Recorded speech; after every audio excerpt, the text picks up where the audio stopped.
Have you ever wondered what games you should keep or you should lose?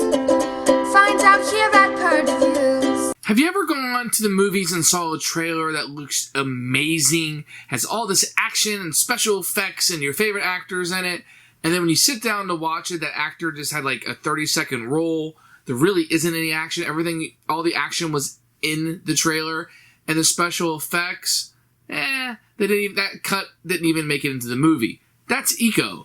The box looks fantastic. You think you're going to have this universe, what little art there is on the player age. You think you're going to have this mesmerizing universe and story that you're going to be getting into, and it's an abstract game. So that's what you're going to have here is yet another abstract game with very easy turns, move or build. That's it. That's what you're doing. It's almost like checkers, but on steroids. You have more to do here where you're building a few things, but in the most part, you're just moving these pieces around the board, trying to get a certain set amount there. Very simple to play, very simple to teach. Very little luck in this game. A lot of the luck is going to be in the placement at the beginning versus anything else there in the game. Everything else is going to be your decisions and the decisions of the person that you're playing against. As you probably know from watching this channel, I'm not the biggest fan of abstract games. This isn't something that really pulls me into it and puts it on the gaming table. I think it's very beautiful. I think it's nice that you don't have to sticker the pieces. That's a fantastic plus. I love that quite a bit, actually. I think it's even beautiful in its simplistic nature. And the aesthetic of the game is very beautiful, but it isn't something that I just want to pull off my shelf and play. Isn't enough there. It's a light game. I think I was going to want something abstract. I want something a bit more crunchy. Although I think there is a place for a game like this, it did not bring me back to the table. And with all of these games around me, if it doesn't bring me back to the table, I got to get it out of here. I got to keep games that I play. And this is a fun game. It's fine. I don't think there's anything wrong with it. It's right there, stab in the middle. I think it's a beautiful production. But it did not pull me in. The decisions were not interesting enough where I wanted to keep coming back to it. And for that reason, it will be a Purge. But if you're into abstract games, this is what I say you might want to look at, because it might be a good gateway game to get other people into abstract games. Here's Eco. We're going to take a look inside the box. Pretty plain box. You have this little man here on it, but not a lot that tells you a lot about. It's pretty plain, although it's kind of pretty with the colors, but it's pretty plain. Open up, you're going to get a rule book, which we'll take a look at in a few minutes. You're going to get these tiles that will kind of make up the board. They're pretty thick, not the thickest things you've ever seen. They do have different colors to show you how to kind of set it up when you're doing setup, but otherwise they're just these abstract things. They have some cities on them, little areas, but not that great. You're going to have some of these wooden things that will be the players, and you're going to have these, I guess, silk screen on them of the different colors and shapes. You can kind of tell them the difference, especially if you're colorblind, you'll be able to see. You're going to have a full bag of those. And these will be the things that you will kind of build during the game. So you can see the little houses and windmill type things that you'll build. You can see some are bigger than others. And it's just the wooden components that you've seen in many abstract games. And then everybody will have their own player board. These are okay. They're very, very thin, but you can see the different characters with the colors on them and what they are. They're only single-sided, but you can see the different artwork. It's very weird how they don't connect here, almost like Rayman from video games. You can kind of see. Then you have the rock guy. Okay, the artwork's all right. This is pretty much all the artwork you're going to get is these guys. And then these little things on top of this. Otherwise, there's really no artwork in the game whatsoever. The box is probably too big for what you need. A lot of air in here, so be it. Here's the rule book. You can see this one is in English. Tells you it's 2 to 4 players, 10 up, 45 minutes. Little backstory, why you need that for an abstract game, we'll never know. Here is setup contents, but no pictures. Just a list of what you're going to have. Here's the goal of the game and the setup. And for 4 players, you have a little bit of a rule difference. It's going to be something that's going to fold out. I'm not really keen on those. But you can see over here is kind of how you move, how you construct things, reinforcement phase, and then the end of the game. On the flip side, you're going to have the game at a glance, which is going to be your cheat sheet. And then you're going to have some areas here for variants and stuff if you want to play it that way. And you can have the credits down here at the bottom. The rulebook's okay. The game is pretty simple. It's just an abstract game. It works fairly well. You'll be able to learn this in probably 15, 20 minutes. Maybe 30 if you're a slower reader. But the rulebook is good.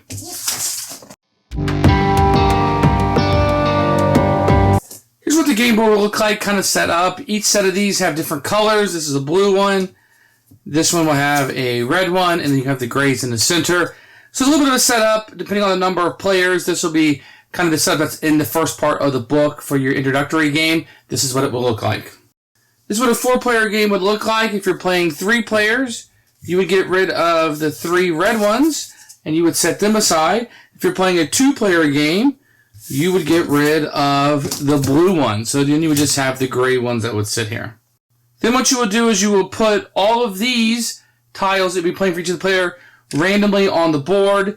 You initially put them face down, flip them over, that way nobody knows where their emperor is. At this point, each player can change their emperor with one of their markers if they so choose. So on a turn, you can either take one of 2 actions. You can either move or you can construct. Those are the 2 things you can do. Let me show you movement. First thing you do is you can move on top of one of your own people. You're able to do that up to 4. So if he moved here, and then this guy could move, say, to an open spot. So you can always move from one open spot to another open spot or on top of your own up to a max of 4. You can also attack. So this one has 2. I can attack this one, and this one would go back to the supply of the blue player. So once again, I can move on top. You can move to an adjacent spot. This guy can move on top. Maybe this guy wants to move on top, move to an adjacent spot. Maybe this guy wants to attack and take out a purple there. Those are the 3 types of movements that you have. Now, if somebody ever gets 4 of these together, you would think, well, they can never be taken out because that's the max. But if you have somebody who has a singular one, they're called a kamikaze, and they can take out a stack of 4 by moving into that area, but they also would come out of the game. So they'd have to sacrifice themselves to take out a grouping of 4, and that's the only way to get rid of a grouping of 4.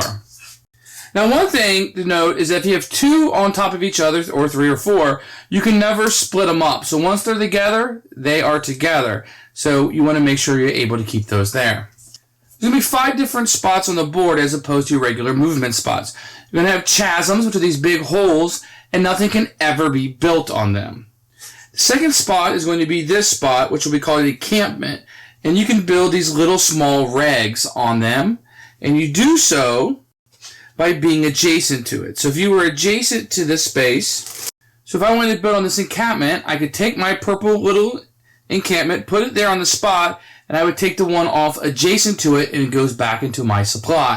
You can also have these rock formations that are like this, which are smaller, kind of broken up as opposed to these. So this little spot right here. So if I had somebody adjacent to it, I could take that apart and put an encampment there. Later on, if I was able to move this guy over here and now he's adjacent to it, I can give up my 2 back to my reserve and put a tower there. And a tower is going to look like one of these spots, and it would just go sit right on that. Now these spots over here, same thing. This guy's next to it. I can give him up and build an encampment. If I was able to get 2 of these over here and they're adjacent to it, I could give them up and build a tower.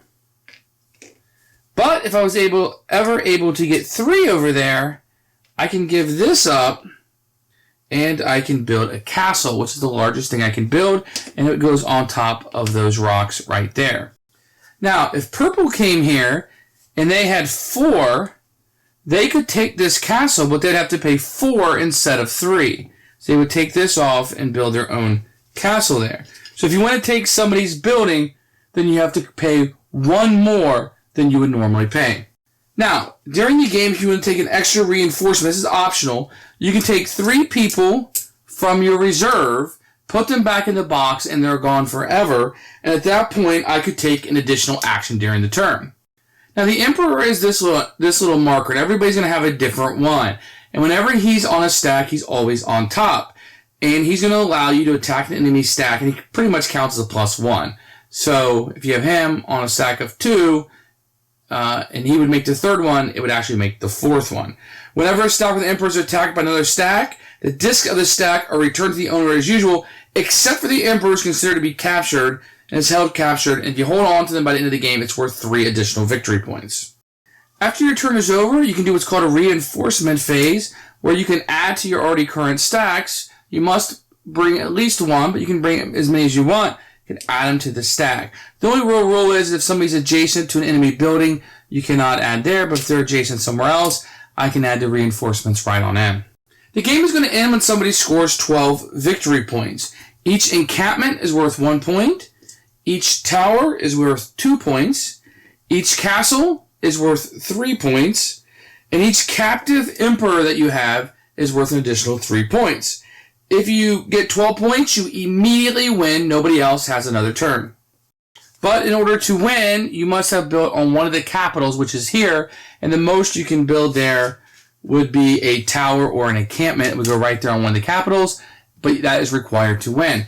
The second way to win is if you eliminate everybody's markers off the board. They can still have some in reserve, but if they have none on the board, then they would lose the game.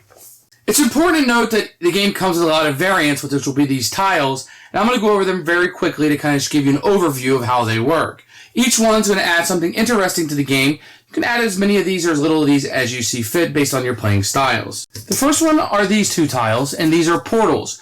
And basically they're very easy. You've used these things in a lot of games. They just allow you to teleport from one spot on the board to the other. You set these up randomly when you start the game, and allows you to move a stack from one section of the board to the other, and allows movement to happen very quickly, and gives you other tactical decisions based on movement. The game also comes with 2 pyramids. Use 1 in a 2-player game, 2 in a 3 and a 4. If you have the spaces surrounding the pyramid, then you get 2 additional victory points during the game. So a little bit different place you can go to get some extra points if your games are lacking that. So these tiles are the Labyrinth of Tempest tiles. They're P and Q on the back side. You can see they leave this area right here. It looks like a Tempest. Whenever you move into one of these spaces, you're going to lose a disc automatically. For every round you stay there, you're also going to lose a disc. And if you move to attack somebody, you will also lose a disc. So these can be very, very tricky to play with. This is the Beacon of Eons to be played with the Tempest. If you surround this with the most discs, then the Tempest tiles do not affect you, and you're able to keep on them without losing the stack. So this is intended to be used with the Tempest. So this is the Temple of the Wind. If you're able to build a reg on it, then we do the reinforcement stage. You can put your disc on multiple places and not just one. It's going to be very beneficial in the game. And this is actually a fun piece that people will fight over during the game. This is the Temple of the Moon. It is the N tile. Replace the E tile when you set up the game. If you're able to get a reg on this, then in the reinforcement stage, you can put one person anywhere you want and not have to be on a stack. So this can be a really good, cool place to go. Who should buy this game? I'm going to say strictly entry-level gamers. If you're looking for a filler that takes up some time, or you're into abstract games, the theme doesn't matter to you very much. I think this game does have a beautiful aesthetic to it, but nothing that's going to pull you in thematically. With that said, I would say I would stick strictly to trying this one before you're buying out. Make sure there's enough crunch, enough meat on the bones for you. Otherwise, I'm going to say abstract fans that are looking for a lightweight or a gateway game, maybe play this one as a family game with your kids. But there are plenty of people who like lighter games. I think if you do and you're looking for an abstract where it's very simple to teach, you can move, and you can do that 90% of the time and build when you can. This is it. It's all about being in strategically located places to accomplish your goals. That's Eco. For me, a Purge. But I do want to stress that this is a good game and one that many gamers will have a place for on their shelf, just not for me. Thanks for watching the video. I really appreciate you tuning in. If you liked it, please like it and hit that little subscribe button. That really helps out the channel, lets us know that you're getting the videos that you want. If you agreed or disagree with what I said, feel free to comment below. I'd love to hear what you have to say, and I promise that I will comment back. Thanks for watching, and everybody else, keep playing games.